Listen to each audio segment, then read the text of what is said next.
Hapon po. Ano po ang pangalan niyo? Ako po si Wiljan Santos, 25. Ano po ang inyong profesyon? Bali, teacher ako sa elementarya. Ilang taon na po kayo sa inyong profesyon? Bali, galing ako ng private school for 2 years. Then ngayon, nasa public school na ako, permanent item. Bakit po ito ang inyong napiling profesyon?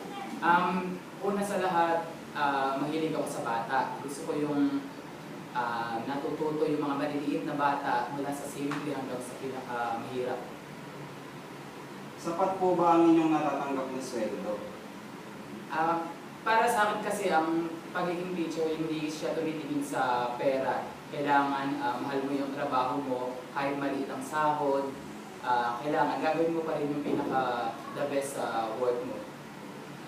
Ano po ang mga suliraning inyong pinakaharap sa inyong profesyon? Unang-una sa classroom facilities kasi kulang kami dito sa mga tables, kulang kami dito sa upuan. Tapos yung bata, kakaiba ngayon eh. Iba yung generation ng bata ngayon. Kulang sila sa disiplina. Bilang isang estudyante po, ano po yung mga suliranin na kinaharap?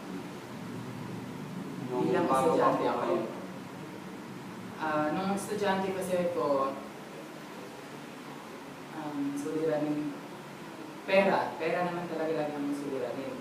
Tapos, andyan yung tipid na tipid ka talaga, gusto mo makatapos pero parang may umahad lang. Pero okay naman, alampasan naman. Matapos po ang inyong graduation, nagtrabaho po ba kayo? After ng graduation kasi, nag-apply agad ako sa private, tapos natanggap ako sa Montessori, sa International Montessori Center. Ayun, tuloy-tuloy na yun. Ano po ang pinakamalaking takot ninyo bago kayo maging guro? Yung sa pagiging guro? Pinakamalaking takot ko yung maubusan ako ng pasensya. Kasi yun talagang bilang guro kasi yun yung pinaka-armas natin hawang pasensya. Pag maubusan ka ng pasensya, hawawa yung bata, hawawa yung teacher. Ano po ang masasabi niyo sa mga mag-aaral ngayon? Mga mag-aaral ngayon ay active explorer naman sila. Willing silang matuto kahit mahirap yung sitwasyon.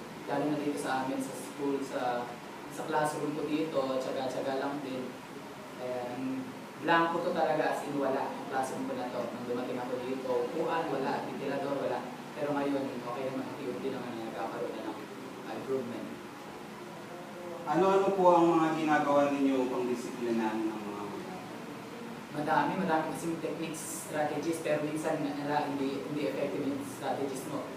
Una kasi, kailangan may takot yung bata sa'yo, pero hindi naman kailangan yung takot na takot kasi baka hindi matuto.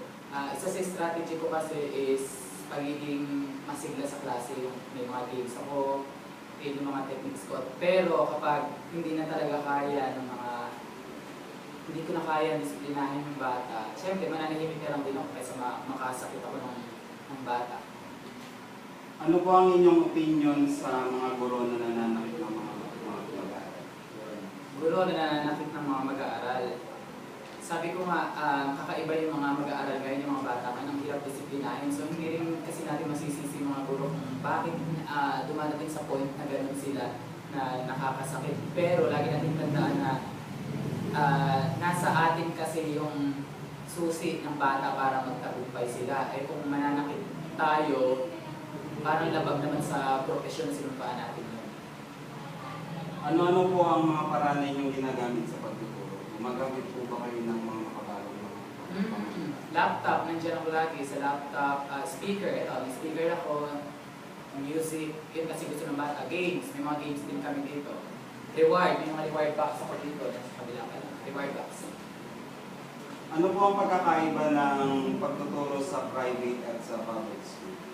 Okay, malaki talaga. Kasi sabi ko nga 2 years ako sa private school, sabi ko okay na ako doon, contento na ako. Pero ngayong pinasok ko itong pang-publikong institusyon, napakalaki pala ng pagkakaiba. Una, mga bata talaga. Sabi ko dati, wow, parang disiplinado yung mga private school students. Pero parang ngayon na bago na yung pananaw ko, parang mas madali palang disiplinahin yung mga public school pupils or students. Then, sa sweldo kasi, totoo, sa sweldo, mababa yung sahod, maliit yung benepisyong matatanggap mo sa private school. Sa public kasi, madami. Talaga makikita mo yung pinaghirapan mo. Sapat po ba ang suporta o budget na natatanggap ng DepEd? Sa ngayon, oo, sapat naman para sa amin. Lalo na siguro sa mga binata o dalaga na katulad namin, sapat. Sapat naman, medyo ano lang. Pero sa may mga pamilya po? Sa may pamilya kasi parang, sa tingin ko lang kasi wala akong pamilya, sa tingin ko lang parang hindi. Dahil yung kargas kasi. Ano-ano pa po ang mga kakulangan sa inyong panig? Kakulangan dito ay building. Kailangan pa ng building para sa grade 6 next year. Kulang kami dito, shifting kami dito. Grade 1, grade 2 sa isang room. Grade 3, grade 4. Mother house. Morning and afternoon session kami dito. Ano po ang inyong opinion sa mga guro na pinipiling magtrabaho sa ibang bansa? Yun yung yung white collar and blue collar job ata. Guro na pinipili magtrabaho sa ibang bansa. Kasi nga kulang yung natatanggap, lalo na yung mga may asawa, may pamilya. Yung mga kasamahan ko sa private school, nagpunta ng Singapore, Taiwan, makasakal na gusto sa yung mga kailangan, mga anak nila. Kasi talaga mas malaki yung sahod sa ibang bansa compared dito sa Pilipinas. Ano naman po ang inyong opinion sa pagpapatigil ng mga field trips sa mga Actually, ang field trip kasi is maganda rin kasi siya, pero parang kasi maiwasan natin din yung mga pangyayaring hindi inaasahan, katulad ng nangyayari ng latest. Mas maganda siguro kung i-stop mo na din yung mga field trip at palitan ng mga mas nakakatuwa or mas kapupulutan ng aral ng mga ibang activities. Hindi naman natin kailangan lumayo pa, pwede naman dito na lang, pagawain mga activities yung mga bata, mas enjoyable activities. Sangayon po ba kayo na ilipat ang pagbubukas ng klase mula Hunyo papuntang Agosto o Setyembre?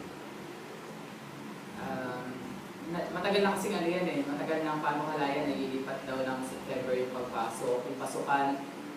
Mahirap kasi kasi buhay na kasi tayong nagsimula ng June ng pasukan, tapos biglang mababago. And then September kasi tag-ulan na din, Agosto, tag-ulan, baka mahirapan din yung mga bata. Ano naman po ang inyong opinion sa dumaraming out of school youth? Out of school youth kasi sila yung mga bata na gusto mag-aral, gusto nilang mag-aral, willing silang mag-aral pero hindi kayang suportahan ng magulang nila. Bali, may mga program naman kasi ang gobyerno na kailangan ipatupad para mabawasan yung mga out of school youth. Halimbawa, yung mga scholarship, yung mga vocational courses. Ganun, pwede naman kasi ipatupad ng gobyerno yun. Pero kailangan kasi ng budget, ayun ang problema yun.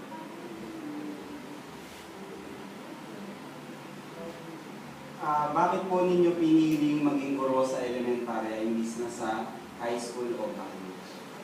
Ayun, malaki yung pagkakaiba ng pagiging teacher sa elementarya at sa teacher sa high school. Una, mas masarap magturo sa elementarya sa mga bata. Mas madali din kasi silang parang i-handle, may takot pa kasi sila, takot factor.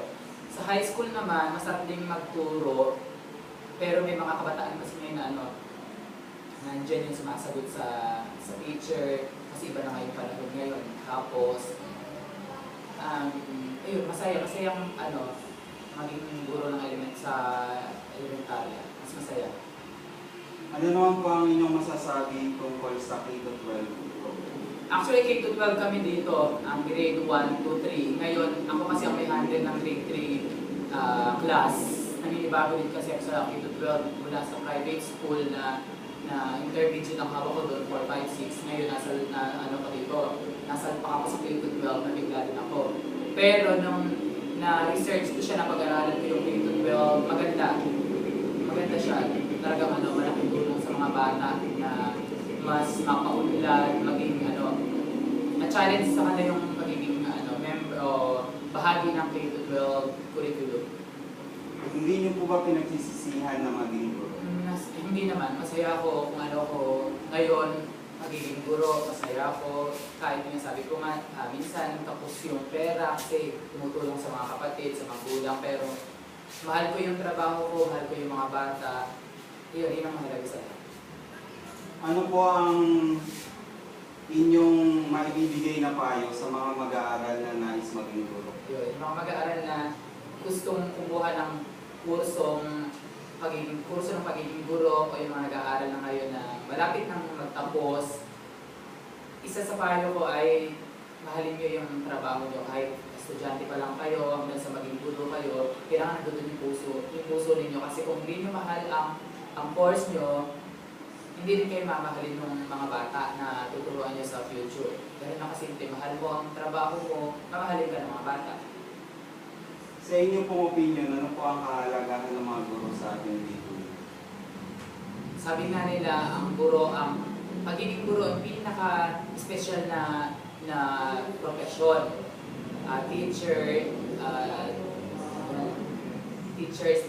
Teaching is the noblest profession. Pinakamarangal na trabaho. Walang guro, walang mga doktor, nurse, police, ganyan. So, sana lang mas pagtuunan pa ng pansin ng gobyerno ang kahalagahan ng mga guro. Una sa lahat kasi yung pera, yung prangka, pera. Okay, pero okay naman, ganda naman ng guro. Talagang tiyaga, pagsisikap, tapos yung pasensya mo, nandun talaga. Yun lamang po. Maraming salamat po sa pagpapaunawa niya sa aming panay. Salamat.